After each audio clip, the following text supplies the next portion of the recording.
ತುಂಬಾ ಸ್ಟ್ರಗಲ್ ಆಯ್ತು. ಯಾಕಂದ್ರೆ ನಾನು ಜಾಬ್ ಮಾಡೋಗ್ಲೂ ಅಷ್ಟೇ, ಅಲ್ಲಿ ಸ್ವಲ್ಪ ಫಿಸಿಕಲ್ ವರ್ಕ್ ಎಲ್ಲ ಇರ್ತಿತ್ತು, ಕೇಬಲ್ ಎಲ್ಲ ಕಂಬ ಎಲ್ಲ ಅದೆಲ್ಲ ಹಂಗೆ ಆಗ್ತಾ ಇರ್ಲಿಲ್ಲ.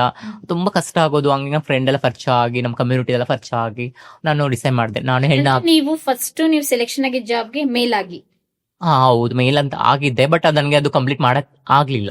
Okay okay okay. ಹುಡುಗ ಆಗಿ ನೀವು ಗವರ್ಮೆಂಟ್ ಜಾಬ್ ಸೆಲೆಕ್ಷನ್ ಎಷ್ಟು ವರ್ಷ ಮಾಡಿದ್ರಿ, ಎಲ್ಲಿ ಮಾಡಿದ್ರಿ? 3 ವರ್ಷ ಮಾಡಿದ್ದೆ ಮ್ಯಾಮ್. ಇದು ವಿದ್ಯುತ್ ಇಲಾಖೆಯಲ್ಲಿ ಇದರಲ್ಲಿ ಮಾಡಿದ್ದೆ. ಯಾವುದು ಭದ್ರಾವತಿ ಇದು ಶಿವಮೊಗ್ಗ ಜಿಲ್ಲೆ ಭದ್ರಾವತಿ ತಾಲೂಕಿನಲ್ಲಿ ಮಾಡಿದ್ದೆ. ಆಮೇಲೆ ನಂಗೆ ತುಂಬಾ ಟ್ರಾನ್ಸ್ಫರ್ಮೇಶನ್ ಆಲ್ರೆಡಿ ನಂಗೆ ತುಂಬಾ ಗೊತ್ತಾಗ್ತಿತ್ತು, ಫೀಲ್ ಆಗ್ತಾ ಇತ್ತು. ನನಗೆ ಬದುಕಕ್ಕಾಗಲ್ಲ, ಹುಡುಗಿಯಾಗಿ ಹುಡುಗಿಯಾಗಿ ನನಗೆ ಆಲ್ರೆಡಿ ಡಿಸೈಡ್ ಮಾಡ್ಬಿಟ್ಟೆ ನಾನು.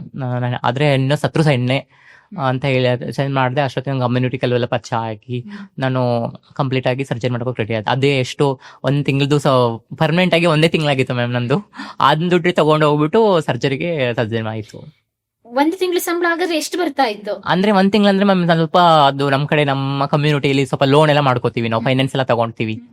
ಅದನ್ನ ಸ್ವಲ್ಪ ಸ್ಟಾರ್ಟಿಂಗ್ ಅಲ್ಲಿ ಇದ್ ಮಾಡೋಣ ಅಂತ ಫೈನಾನ್ಸ್ ಎತ್ಕೊಂಡ್ವಿ. ತುಂಬಾ ಖರ್ಚಾಗಿದೆ ಮ್ಯಾಮ್, ದುಡ್ಡು ಸುಮಾರು ಖರ್ಚಾಗಿದೆ. ಎಷ್ಟಾಯ್ತು ಕಂಪ್ಲೀಟ್ ಆಗಂದ್ರೆ ಒಂದು 8 to 9 ಲ್ಯಾಕ್ ಬೇಕು ma'am. 9 complete look like complete women. Okay. ನೀವು ಫಸ್ಟ್ ಟೈಮ್ 9 ಲಕ್ಷ ಖರ್ಚು ಹೌದು ಆ ಏಜ್ಗೆನೆ? ಹೌದು. ಅಂದ್ರೆ ಸಾಲ ತೀರಿಸ್ತೀನಿ ಅಂತ ನಿಮ್ಮಲ್ಲಿ ಛಲ ಇತ್ತು? ಸಾಲ ಇತ್ತು ಮ್ಯಾಮ್. ನಾನು ಕಷ್ಟಪಟ್ಟು ಏನ್ ಮಾಡ್ತೀನಿ, ಏನೋ ದುಡಿತೀನಿ ಅಂತ ಸ್ವಲ್ಪ ಅವಾಗ ನಮ್ಮ ಫ್ಯಾಮಿಲಿ ಸ್ವಲ್ಪ ಸಿಕ್ತು ಮ್ಯಾಮ್ ನಂಗೆ. ಆ ಟೈಮಲ್ಲಿ ಒಂದ್ ಸ್ವಲ್ಪ ಹೆಲ್ಪ್ ಮಾಡಿದ್ರು, ಬಟ್ ತೀರಿಸ್ತೀನಿ ಅಂತ ಕೆಪಾಸಿಟಿ ನಂಗಿತ್ತು. ನೀ ಕಂಪ್ಲೀಟ್ ಆಗಿ ಟ್ರಾನ್ಸ್ ಆದಾಗ ಜಾಬ್ ಅಲ್ಲಿ ಇದ್ರ, ಜಾಬ್ ಬಿಟ್ಟಿದ್ರ? ಜಾಬ್ ಇರ್ಲಿಲ್ಲ ಮ್ಯಾಮ್. ನಾನು ಜಾಬ್ ಬಿಟ್ಬಿಟ್ಟಿದ್ದೆ ಆಲ್ರೆಡಿ. ನಂಗೆ ಆಗ್ತಾ ಇರ್ಲಿಲ್ಲ, ಆಲ್ರೆಡಿ ಬಿಟ್ಬಿಟ್ಟಿದ್ದೆ. ಸೇವಿಂಗ್ಸ್ ಮಾಡಿದ್ರಿ ನೀವು? ಆ ಟೈಮಲ್ಲಿ ಆಗಿತ್ತು ಮ್ಯಾಮ್, 1.5 ಲ್ಯಾಕ್ ಮಾಡಿದ್ದೆ. ಓಕೆ. ಉಳಿದಿದ್ದೆಲ್ಲ ಸಾಲ? ಉಳಿದ ಸಾಲ ಮಾಡ್ಕೊಂಡು. ಓಕೆ. ನಿಮ್ದೆಲ್ಲ ಪೂಜೆ, ಮಾತಾಜಿ ಅದೆಲ್ಲ ತುಂಬಾ ಖರ್ಚಾಗಿದೆ ಮ್ಯಾಮ್. ಅದು 4.5 ಲಕ್ಷ ಆಗಿದೆ ಆಕ್ಚುಲಿ, ಮಾತಾ ಪೂಜೆ ಎಲ್ಲ ಸೇರಿ. ಓ ಮೈ ಗಾಡ್. ಅಂದ್ರೆ ಫೈನಲಿ ನಿಮ್ ಡ್ರೀಮ್ ಫುಲ್ಫಿಲ್ ಆಯ್ತು? ಹೌದು, ಫುಲ್ಫಿಲ್ ಆಯ್ತು. ಹೌದು. ಕಂಪ್ಲೀಟ್ ಆಗಿ ಇಲ್ಲ, ಆಕ್ಚುಲಿ ಅವಾಗ ನನ್ನ ಕಂಪ್ಲೀಟ್ ಜಾಬ್ ಫುಲ್ಫಿಲ್ ಆಗಿಲ್ಲ. ಮತ್ತೆ ನಾನು ತುಂಬಾ ಕೆಲ ಮಟ್ಟದಲ್ಲಿ ಬಂದೆ. ಯಾವಾಗ ನಾನು ಕಮ್ಯುನಿಟಿಲಿ ಬಂದಾಗ ನಂತರ ಜಾಬ್ ಇರ್ಲಿಲ್ಲ. ನಾನು ಕಮ್ಯುನಿಟಿ ಸೇರ್ಕೊಂಡು? ಹೌದು, ನಾನು ಕಮ್ಯುನಿಟಿಲಿ ಕೋಲಾರಲ್ಲಿ ಇದ್ದೆ ಮ್ಯಾಮ್. ನಾನು ಕಮ್ಯುನಿಟಿಲಿ ಬಂದಾಗ ಅವಾಗ ನಂತರ ಜಾಬ್ ಇರ್ಲಿಲ್ಲ, ಅದ್ರ ದುಡ್ಡು ಖಾಲಿ ಆಗಿತ್ತು. ನಾನು ಏನೋ ಒಂದ್ ಮಾಡ್ಬೇಕು, ನಾನು ಟ್ರಾನ್ಸ್ಫರ್ಮೇಶನ್ ದುಡ್ಡು ಬೇಕಿತ್ತು.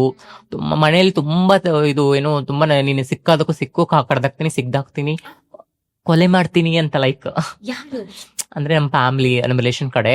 ಬಟ್ ಅಂದ್ರೆ ಗೊತ್ತಾಯ್ತು ವಿಷಯ? ಆಮೇಲೆ ಗೊತ್ತಾಯ್ತು. ಸರ್ಜರಿ ಆಗಿ 15 ಡೇಸ್ಗೆ ಗೊತ್ತಾಯ್ತು. ಅಂದ್ರೆ ಅವ್ರಿಗೊಂಥರ ಮನಸ್ಸಿರುತ್ತಲ್ಲ, ಲೈಕ್ ನನ್ನ ಮೇಲೆ ಏನೋ ಹೋಪ್ ಇಟ್ಕೊಂಡಿರ್ತಾರೆ, ಆಶಾವಾದಿಗಳು ಇಟ್ಕೊಂಡಿರ್ತಾರೆ. ಬಟ್ ನಾನು ಅದನ್ನ ನಿರಾಸೆ ಮಾಡಿ ಅಂತ ಅವ್ರಿಗೂ ಸ್ವಲ್ಪ ಬೇಜಾರಿರುತ್ತೆ. ಅದಕ್ಕೆ ನಾನು ಆಮೇಲೆ ನಾನು ಅದಕ್ಕೆ ನಿರ್ಧಾರ ಮಾಡಿ ನಾನು ಕಂಪ್ಲೀಟ್ ಆಗಿ ಹೆಣ್ಣಾಗ್ಬಿಟ್ಟು ಮತ್ತೆ ನನಗೆ ಅದೇ ಅವಮಾನ, ಅದೇ ಇದು ನಮ್ಮ ಕಮ್ಯುನಿಟಿಯಿಂದ ಸ್ವಲ್ಪ ಪ್ರಾಬ್ಲಮ್ಮು. ಆಮೇಲೆ ಹೊರಗಡೆ ದುಡಿಬೇಕು,